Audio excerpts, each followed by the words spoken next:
with Chitra, Social Talk. இன்றைய chai with Chitra social talk நிகழ்ச்சியிலே பங்கு பெறுகின்ற விருந்தினர் எழுத்தாளரும் பாடலாசிரியரும் இயக்குனருமான தமயந்தி.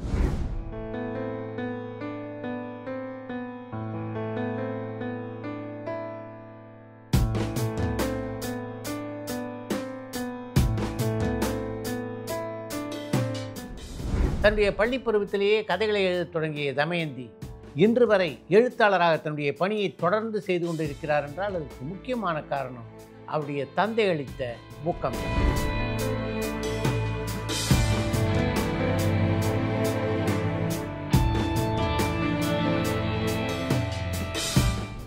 இளையராஜாவின் தீவிர ரசிகையான தமயந்தி 20க்கும் மேற்பட்ட திரைப்பட பாடல்களை எழுதியிருக்கிறார்.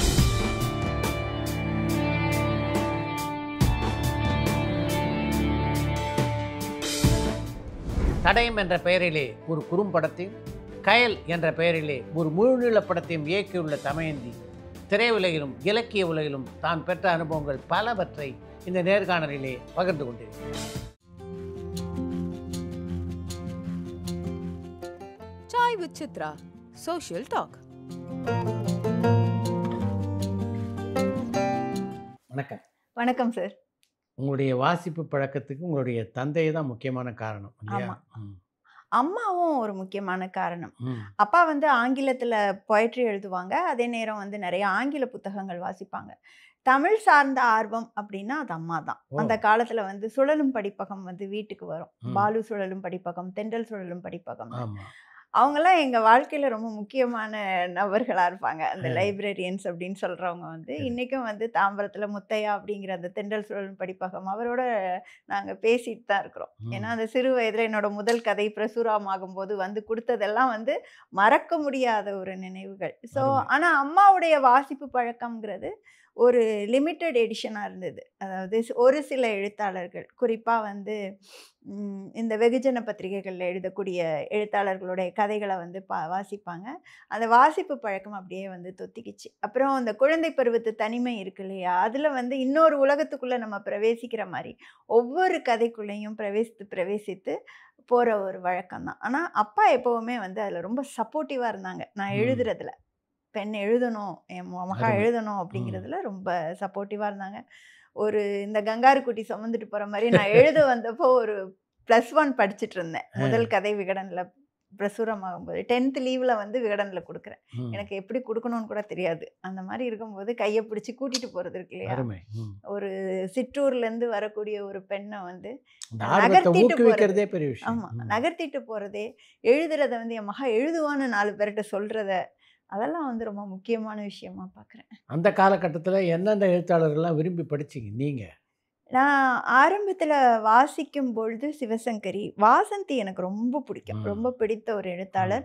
நிறைய அரசியல் ரீதியாக எழுதியிருக்காங்க அவங்க. வந்து அந்த காலமே வந்து கல்கியில் தொடர்கதைகள்லாம் நீங்கள் பார்த்தீங்கன்னா ஒரு வெறும் குடும்பம் சார்ந்து அல்லாமல் ஒரு அரசியல் ரீதியான ஒரு கதை வந்து அப்போ முதல்ல வந்து ஒரு பெண் இதை வந்து எழுத முடியும், அரசியல் ரீதியாக எழுத முடியும், அது ஒரு வெகுஜன இதழில் எழுத முடியுங்கிற ஒரு நம்பிக்கையை ஊட்டினது வந்து வாசந்தி.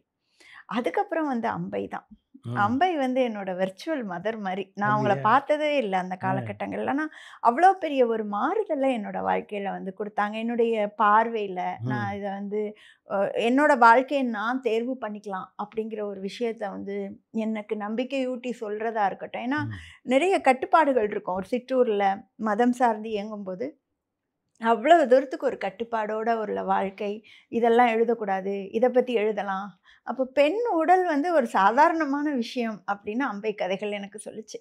அது எனக்கு அவங்க ரொம்ப ஒரு இன்ஸ்பிரேஷன். அதுக்கப்புறம் வந்து பிரபஞ்சன், அவர் வந்து கிட்டத்தட்ட எனக்கு வந்து ஒரு குரு மாதிரி. அவர் பிரபஞ்சன் எழுத்த நீங்கள் நேசித்த மாதிரி உங்கள் எழுத்த பிரபஞ்சன் ஆமாம். என்னோட முதல் கதையை அவர் தான் விகடனில் தேர்ந்தெடுத்திருக்கிறாரு. அதை என்னோட முதல் சிறுகதை தொகுப்பு வெளியீட்டு விழாவோட சொல்கிறாரு. அவ்வளோ ஒரு நாள் எனக்கு சொன்னதே கிடையாது. அவர் வந்து சொன்னார். அப்புறம் பிரபஞ்சன், அசோகமித்ரன். அசோகமித்ரனை பற்றி நேற்று கூட நான் வாசிச்சுட்டு இருந்தேன். அது ஒரு வறண்ட தன்மை உள்ளவள் எழுத்து அப்படின்னு சொல்லிட்டுலாம் சுந்தர் ராமசாமிலேருந்து எல்லாரும் பேசுகிறாங்க. ஆனால் அதில் ஒரு உயிர்ப்பு இருக்கும். ஒரு சாதாரண மனிதனின் வாழ்க்கையில ஒரு வறட்சி இருக்கும் இல்லையா? அந்த வறட்சி தான் வந்து அவருடைய எழுத்துக்கள்ல அதுல ஒரு உயிர்ப்பு இருக்கும். உண்மை. வறட்சியில் உள்ள உயிர்ப்பு தான் அசோகமித்திரன் நினைக்கிறேன். அப்புறம் எமிலி டிக்கின்சன். ம். எனக்கு நான் ஆங்கில இலக்கியம் வந்து நான் மருத்துவ இதுக்கு தேர்ந்தெடு ஆனா கூட நான் ஆங்கில இலக்கியம் தான் எடுப்பேன்னு அதுக்கு சொல்லி எமிலி டிக்சன் ஒரு காரணம். ரொம்ப முக்கியமான ம். காரணம். ம். அவ வந்து எப்படி கடவுள பார்த்து யூ ஆர் எ பர்க்லருங்கா, நீ வந்து ஒரு திருடன், உயிர்கள திருடிட்டு போறவன் அப்படின்னு. ஒரு பெண் 18ஆம் நூற்றாண்டுல அத பேசுறது இருக்கு இல்லையா? அது ரொம்ப பெரிய விஷயம். அவங்களுக்கு எவ்வளோ எதிர்ப்பு வந்திருக்கும். ஏன் சில்வியா பிளாத்து இந்த மைக்ரோவேவ் அவன்ல தலைய குடுத்து தன்னோட உயிர மாச்சிக்கிறாங்கன்னு இன்னி வரைக்கும் பெரும்பாலும் நம்ம சமூகம் வந்து பேசல. இன்னைக்கு வந்து அது எழுத்தாளர்கள்ல பெண்கள் வந்து நெறைய பேர் வந்து அதுல வைக்கல தலைய அவ்வளோதான். ஆனா ஒவ்வொருத்தருக்கும் பின்னாலயும் ஒரு மைக்ரோவேவ் பின்னாடி தொடர்ந்துட்டு தான் வருதுன்னு நினைக்கிறேன். சில்வியா பிளாத்துகள் மாறல, பெயர்கள் மாறுது. அம்பையனுடைய எந்த எழுத்து உங்களுக்கு மிகப்பெரிய ஒரு மாறுதல் ஏற்படுத்தியது உங்க வாழ்க்கையில? அம்மா ஒரு கொலை செய்தாள். அந்த கதைய வந்து நான் ஒரு நள்ளிரவு வாசித்தேன். அந்த நள்ளிரவு இன்னும் என் மனசுல அடர்த்தியா இருக்கு. வாசிச்சுட்டு ஏன்னா எங்க அம்மா ரொம்ப கட்டுப்பாடான ஒரு அம்மா எனக்கு. வந்து இப்படிதான் இருக்கணும், இதைத்தான் எழுதணும், இதை தான் பண்ணணும் அப்படின்னு சொல்லிட்டு. இந்த அம்மா வேறையா இருக்கா. அம்பை நான் எப்பவும் சொல்லுவேன், நீ எனக்கு ஒரு வர்ச்சுவல் மதர் அம்சு. அந்த காலகட்டங்களில் நம்ம கூட அந்த அம்மா இருக்க மாட்டாங்க. ஆனால் அந்த அம்மாவுடைய இருப்பு வந்து நம்ம மனசில் இருந்துகிட்டே இருக்கும், அணைப்பு இருக்கும், அந்த ஸ்பரிசம் இருக்கும். இன்றைக்கும் என்னை எங்கே பார்த்தாலும் அம்சம் வந்து ஓடி வந்து கட்டி பிடிச்சிக்குவாங்க.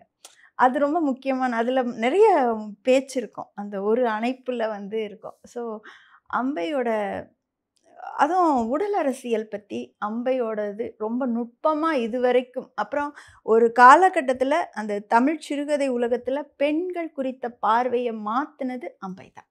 ம்.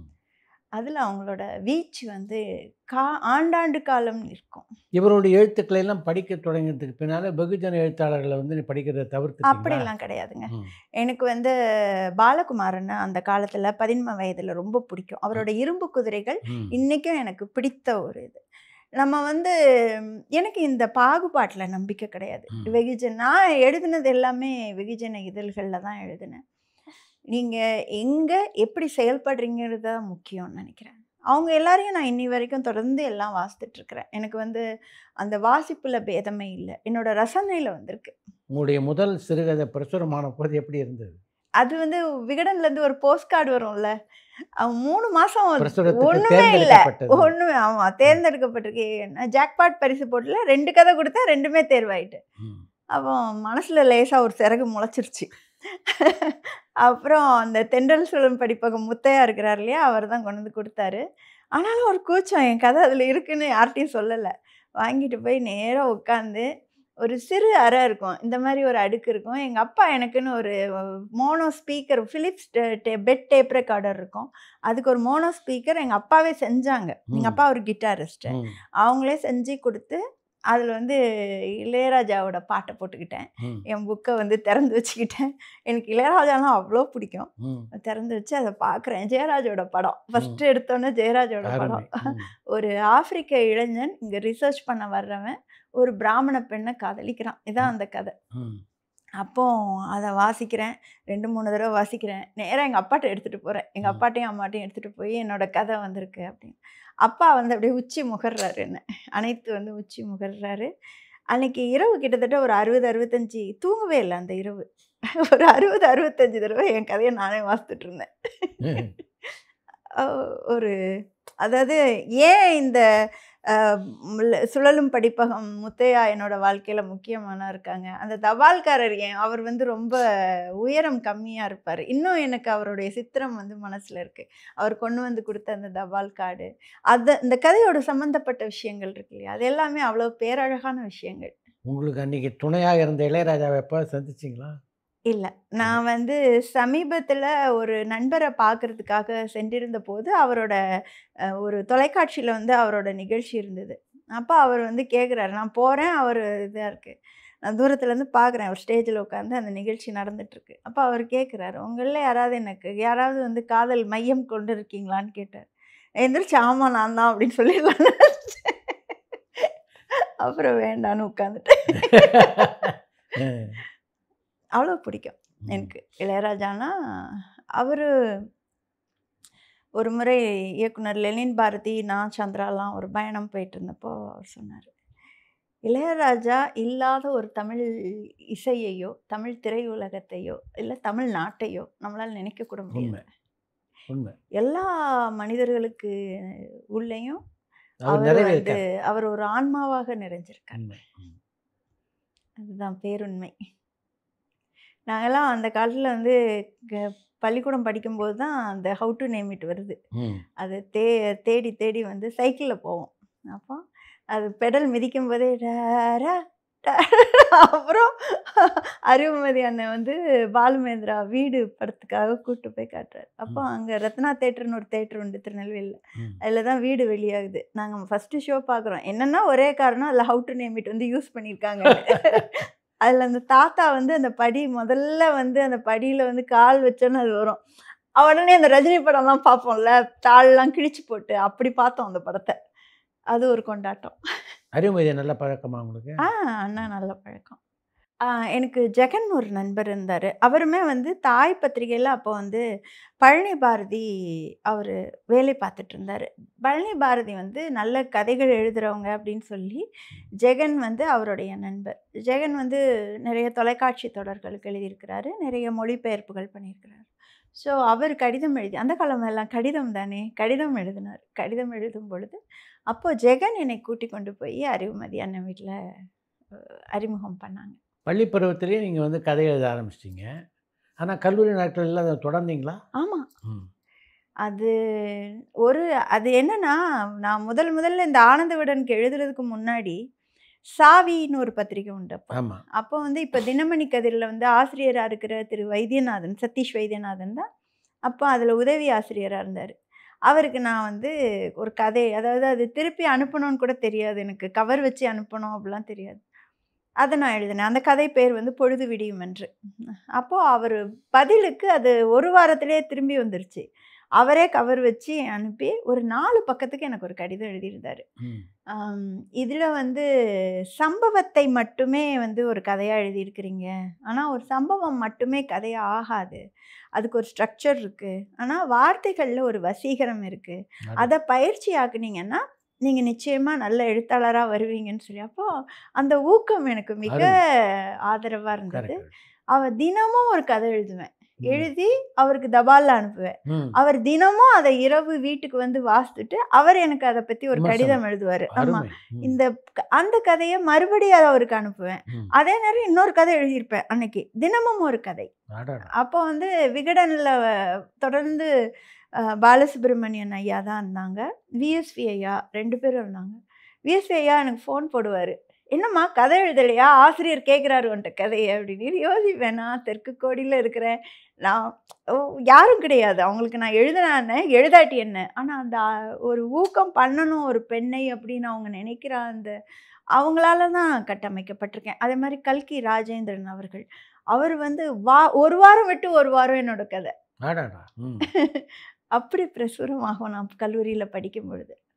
ஆனால் நான் அந்த மாதிரி எழுதுனதுனால நான் படித்த கல்லூரியில் நிறைய தனிமைப்படுத்தப்பட்டேன். எழுதக்கூடாது, இந்த மதத்தை சார்ந்த பெண் வந்து வெகுஜன பத்திரிகைகளில் எழுதக்கூடாது அப்படின்னு ஒரு இதில் பண்ணி, அப்போல்லாம் இன்டர்னல் மார்க்ஸ் உண்டு, அதில் கை வைப்பாங்க. அப்போது அதை மேக்கப் பண்ணுறதுக்காகவே எக்ஸ்டர்னலில் எடுக்க வேண்டியிருக்கும். நான் கொஞ்சம் நல்லா படிக்கிற ஆள், அதனால் அதுவும் இங்கிலீஷில் லிட்ரேச்சரில். அப்போ எனக்கு அந்த மாதிரி நிறைய போராட்டங்கள் வந்து இருந்தது. அப்போது தான் மாலன் அவர்கள் வந்து வீட்டுக்கு வந்து எங்கள் அப்பா கிட்ட, என்ன ஆனாலும் இந்த பெண் என்னைக்குனாலும் எழுதாமல் மட்டும் விட்டுறாதீங்க அப்படின்னு சொல்லி எங்கள் வீட்டுக்கு வந்தார். வந்து ஆமாம், எங்கள் அப்பா கிட்ட சொல்லிட்டு போனார். எனக்கு இன்னும் அவர் உட்கார்ந்துருந்தது, அவர் சொன்னது எல்லாம் இப்போ உங்ககிட்ட பேசிகிட்டு இருக்கும் போது. ஆக நான் எழுதுனதுக்கு பின்னாடி இவ்வளோ பேர் இருந்திருக்கிறாங்க. எங்கேயாவது என் மனம் சோர்ந்திருந்த நேரம் நான் எழுதாமல் கூட விட்டுருக்கலாம். ஆனால் அப்படியான ஒரு சூழலை இந்த மனிதர்கள் எல்லாரும் தேவதைகள் மாதிரி வந்தாங்க, வந்து இது பண்ணாங்க. அவர் பிரபந்தன் வந்து சொல்லுவார், 99 கதைகள் மோசமான கதைகள் எழுதுறதுக்கான காரணம் வந்து 100வது நல்ல கதையை எழுதுறது தான் அப்படின்னாரு. அதனால் இந்த இது நல்லா இல்லைன்னு நம்ம நினைக்கவே கூடாது அப்படிங்கிறது தான் அவரோட எண்ணமா இருக்கு. ஆர்ஜேவா நீண்ட காலம் பணியாற்றினீங்க. ஆமா. எப்படி இருந்தது அந்த அனுபவம்? இளையராஜா. வேற எதுவுமே கிடையாது. அது நீங்க சாதாரணமா ஒரு வீட்ல கேட்கறதுக்கும், ஒரு ஸ்டுடியோல பாட்டு கேட்கறதுக்கும், ஒரு ரேடியோ ஸ்டேஷன்ல பாட்டு கேட்கறதுக்கும் அந்த ஸ்பீக்கர்ஸ் அதோட டெப்த் எல்லாம் இருக்கு இல்லையா? ஒரு முறை அந்த கண்ணே நவமணி பாட்டு இருக்கு இல்லையா? அதை நான் மைக் ஆன் பண்ணாம நானும் பாடி ஃபைன்லாம் கட்டியிருக்கேன். அந்த குரல் இருக்கு இல்லையா? எனக்கு இளையராஜா பாடல்கள் மேல மிகப்பெரிய பித்து உண்டு. அவரோட குரல் அந்த ரா வாய்ஸ்மோ இல்லையா? ஒரு அதெல்லாம் வந்து அந்த அது நான் நேசிச்சு பண்ண வேலை அது. ஆக்சுவலா அது பொருளாதார தேவைக்காக நான் எடுத்துக்கிட்டேன். ஆனா ரொம்ப நேசிச்சு அந்த வேலையை நான் பார்த்தேன். நான் 2, 3 எஃப்எம்ல வேலை பார்த்துருக்கேன். எனக்கு அது நான் ஒரு நல்ல பெர்ஃபெக்ட் ஆர்ஜேவான்னு கேட்டால் இல்லைன்னு சொல்லுவேன். எனக்கு ஸ்லிப் நிறையா வரும். பேசிகிட்டு இருக்கும்போதே வார்த்தையெல்லாம் வழுவும். ஆனால் அப்படி இல்லாத ஆர்ஜேலாம் இருக்காங்க. ஆனால் என்ன அங்கே உள்ள மனிதர்கள் ரொம்ப நேசித்தாங்க. என்னென்னா ஒரு மழை பெய்யும்போது பிரியாணினா உடனே பிரியாணிலாம் வாங்கி தருவாங்க. எனக்கு ஆச்சரியமாக இருக்கும். ஒரு குரலை வைத்து எப்படி இப்படி ஒரு உறவு உருவாகுது அப்படின்னு. இன்னும் சொல்லப்போனால் அது ஒரு விளையாட்டுத்தன்மையாக எனக்கு பிடித்த வேலையாக நான் நினைக்கும்போது தான் ஒரு மனிதர் அவர் இப்போ இல்லை, அவர் வந்து உங்களை சந்திக்கணும் பாரு, அவர் பிளேட் நம்பர் 1ன்னு ஒரு நிகழ்ச்சி பண்ணுவேன். அப்போ அவர் உள்ளே வரும்போதே என்னென்னா அந்த பாலித்தீன் கவர் வச்சு டொம்மும் பாரு, அந்த என்ட்ரியே கிராண்டாக இருக்கும் சவுண்ட் வைஸு. அப்போ நான் வந்து அதை வந்து ரொம்ப ரசிப்பேன், பயங்கரமாக சிரிப்பேன். ஸோ அவர் என்ன பார்க்கணும் அப்படின்னாரு. சரின்னு சொல்லிட்டு வாங்கன்னு. ஆனால் அவர் வர்றேன்னு சொன்ன அன்னைக்கு ரிசப்ஷனில் வேற ஒருத்தர் இருந்தார். அவர் காரில் இருக்கார், நீங்கள் வந்து பாருங்க அப்படின்னாரு. என்னடா அது அம்புட்டு பெரிய ஆளா நம்மளை வந்து உடனே சரி வந்துட்டாங்கன்னு சொல்லிட்டு போய் பார்த்தா அந்த காரில் யாருமே இல்லை. தூரத்துலேருந்து பார்க்கும்போது பக்கத்தில் போனால் பின் சீட்டில் அவரை படுக்க வச்சுருந்தாங்க. அவருக்கு கழுத்து கீழே எதுவுமே இயங்கலை. அவர் என்னை கையை பிடிச்சிக்கிட்டார். அப்படியே வந்து பிடிச்சி அது கையை கூட அவரால் சரியாக தூக்கலாம் முடியல. பிடிச்சிட்டு என் வாழ்க்கையில் மகிழ்ச்சி விடாமல் சிரிக்கிறேன்னா அது உங்களால் தான் அப்படின்னாரு. அப்போ தான் எனக்கு அந்த பொறுப்புணர்வு வந்து புரிஞ்சுது. நம்ம வெறுமனே பாட்டு போடுறதுக்கு இல்லை, யாரோ ஒருத்தரை இந்த ஒத்த குரல் வழியாக நம்ம முகம் பார்க்காம ஒரு உறவு பாலம் உருவாகுது. அவர் இறக்கும் வரை நான் தடயம்னு ஒரு படம் வந்து ரிலீஸ் பண்ணேன். அதுக்கு வீல் சேர்லேயே வந்தார். அவர் பேர் மயில்வாகன். என்னால் அவரை மறக்கவே முடியாது. ஒரு சிறு கடை வச்சுருந்தார் அவர் வண்ணாரப்பேட்டைங்கிற ஒரு இடத்துல வச்சு. அப்புறம் அந்த நோயாலேயே அவர் வந்து தவறிட்டார். ரொம்ப பிடித்த பாடகர்கள் யார் யார்? பிபி ஸ்ரீனிவாஸ் ஐயா. அவர் ஒரு முறை வந்து திருநெல்வேலியில் நான் ஒரு 7ஆம் கிளாஸ் படிச்சுட்ருப்பேன். அப்போ வந்து அவர் பக்கத்தில் உட்காந்து ரோஸ்மெல் குடிச்சிட்டு இருந்தார். நீங்கள் சென்னைக்கு வருவதற்கு காரணமாக அமைந்தது எது? கல்லூரி படிச்சுட்டு இருக்கும்போது ஒரு நாள் என்னை வந்து மின்பிம்பங்கள்லேருந்து அழைச்சிட்டு உங்கள் கதை ஒன்று நாங்கள் தொடராக எடுக்கிறோம் அப்படின்னு சொன்னாங்க. அப்போ வந்து இந்த மைக்ரோ தொடர்கள் வந்து கொண்டிருந்த காலம். அதில் என்னோட பிணைக்கைதிகள்னு ஒரு கதையை வந்து எடுத்தாங்க. அதுதான் சமுத்திரக்கனி அவர்களுடைய முதல் சீரியல். இப்போ உங்களுடைய கதையை சமுத்திரக்கனி இயக்கின போது அந்த படப்பிடிப்பு தளத்துக்கு போய் பார்த்துருக்கீங்களா? இல்லை, நான் போனதே கிடையாது. ஏன்னா அப்போ வந்து அதுக்கான அனுமதியும் கிடையாது. உங்களுக்கு தொலைக்காட்சியில் ஒரு நல்ல வாய்ப்பை உருவாக்கி தந்த பால கைலாஸ் இருக்கார். ஒரு வித்தியாசமான மனிதர். எங்கே திறமை இருந்தாலும் அதை முழுமையாக பயன்படுத்தணும் அப்படின்னு நினைக்கக்கூடிய. இதற்கு பின் முன் அப்படின்னு சொல்லுவாங்கள்ல, கேப்பி முன். அது மாதிரி என் வாழ்க்கையில் வந்து முன்பகுதியை வந்து பின்பகுதியாக மாற்றியவர் அவர் தான். நான் வந்து ரொம்ப வெளிப்படையாக பேசாத ஒரு மனுஷியாக இருந்தேன். ரொம்ப தயக்கங்கள் உண்டு, நிறைய பயங்கள் உண்டு, கான்ஃபிடென்ஸ் ரொம்ப இருக்காது. அதெல்லாம் பார்த்துட்டு அவர்